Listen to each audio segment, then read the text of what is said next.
bird on a tree. I'm just sitting here. I got time, it's clear to see. From up here, the world seems small. This video will cover some practical ideas and examples of how an auditor will audit current assets. We are going to cover the audit of bank, receivables, estimates and inventory. Bank is an asset presented in the financial statements. It is shown under the heading Current Assets in the Statement of Financial Position. The key assertions that should be verified are existence and valuation. The evidence that the auditor would obtain to audit the bank balance can be referred to as the 3 Bs. These are the bank statement, the bank report, and the bank reconciliation. The bank statement is a piece of independent evidence. It will show all movements in the bank balance during the period that can be agreed with the movements in the cash book. It can also be used to agree the balance used in the bank reconciliation and make sure it agrees with the bank records. This evidence verifies existence and valuation. The bank report is written confirmation from the bank. It is sent directly to the auditor from the bank and so is a brilliant piece of evidence as it is independent, direct, written and in its original form. The bank report confirms all of the bank balances held by the client for the year. It will also confirm any balances of liabilities held by them, so it will assist the audit of that area of the financial statements also. The auditor should ensure the bank accounts have been included in the financial statements by agreeing the bank accounts to the trial balance. The balance itself may not agree due to timing differences, and so they should also agree the balances to any bank reconciliations prepared. This verifies existence, valuation, and also completeness.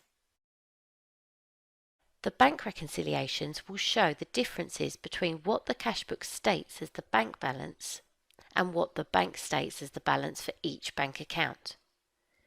If the client prepares these, the auditor must inspect them and ensure the movement between the balances is not due to a material misstatement. One of the first procedures is to cast or add up the bank reconciliation to ensure there are not arithmetic mistakes. They should also ensure the balances agree to the bank statement, bank report and cash book. They would then audit the timing differences. Any payments that have not yet cleared the bank are unpresented checks. The auditor would need to verify that all of these payments have been included correctly and so would usually agree the amounts on the bank reconciliation to the check stubs and cash book. Ensure none of the payments are missing or belong in the following period.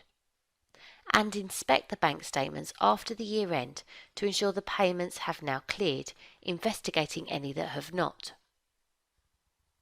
Then any uncleared receipts would be audited.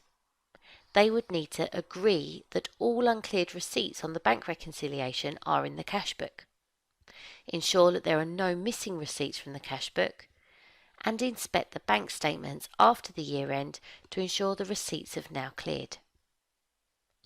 The next balance to review is the receivables balance. This balance is actually made up of 2 in the ledger, the trade receivables and any provision for bad debts. We therefore need to look at some practical ideas how to audit not just receivables, but the estimate that is the provision included. Firstly, let's look at trade receivables. There are 3 important tests that should carry out on this balance: circularization, cash received after the year end, and cut-off. Circularization is writing to a sample of trade receivable customers, requesting that they confirm the balance they owe from the records. This is a great independent piece of evidence, as the letter is sent from the client requesting that the information is sent directly to the auditor. Not all responses will be received, as it is not a legal requirement, and so customers do not have to respond. The auditor can send follow-up letters or a call to the customer to request the information, but should not harass them. If the response is sent and it agrees with the client ledger, then there is no further work needed and it can be filed as evidence in the audit file. If the response does not agree with the ledger, the auditor will then need to complete a reconciliation between the client and customer balance to identify if the difference is due to timing issues or due to a misstatement. If there is no response, then the auditor may wish to investigate that the customer does in fact exist. An example would be to inspect post-year-end bank statements for evidence of customer payments. The auditor will also select a sample of receivable customer balances and then agree these balances to receipts in the post-year-end bank statements. This will again verify existence of these customers, and any where there have been no payments should be investigated further. Cut-off testing should be performed to ensure the sales invoices recorded on the ledger are in the correct financial period. As receivables is an asset, they will be concerned that this balance may be overstated. The client may push invoices into the current year to make this balance and the revenue balance look healthier.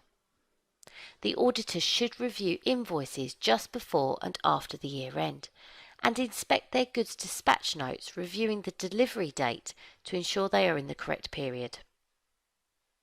The next step is then to audit the provision for bad debts. Like any estimate in the accounts, this is difficult to audit, as there will be little in the way of external evidence.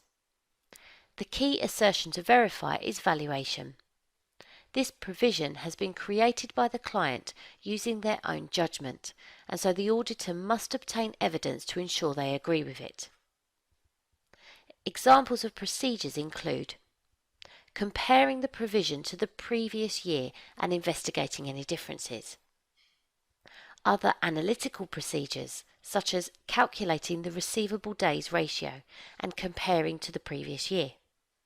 Reviewing the aged receivables list and investigating old balances to see if they should be included in the provision or written off. Inquiry with management about any specific provisions. And post-year end event review to see if the customer has paid or is maybe now unable to repay the debt. The final balance to review from current assets is inventory. The key assertions are valuation, existence, completeness, and rights and obligations. This balance has a very specific accounting standard which shows us how the balance should be included. The most important and remembered element from IAS 2 is that inventory should be valued at the lower of cost and net realisable value. The auditor must prove that the balance has been correctly accounted for to verify valuation. They should ensure they review sales around the year end. Sales prices of items should be compared to the calculations for net realisable value to ensure the selling price looks reasonable. They should also trace the cost used in valuation to the source documents such as the purchase invoice.